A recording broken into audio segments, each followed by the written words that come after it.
Do you want to make your screen even dimmer than the minimum brightness on your Samsung Galaxy S26 Ultra? You can use extra dim. Let me show you how. First, open setting, scroll down and tap accessibility. Tap vision enhancement. Scroll down the screen. Tap extra dim. Turn it on. Now your screen will become dimmer than the normal minimum brightness. You can also adjust how dim it gets using the intensity slider. For example, you can increase the intensity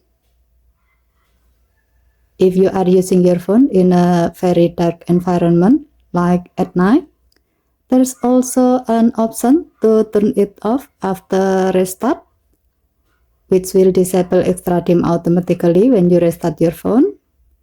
Here you can also create a shortcut by tapping extra dim shortcut, turn it on, and then select the desired method so you can quickly turn this feature on or off. And that's how you use extra dim on the Samsung Galaxy S26 Ultra. Okay, thank you for watching. Please help to like and subscribe. Have a nice day.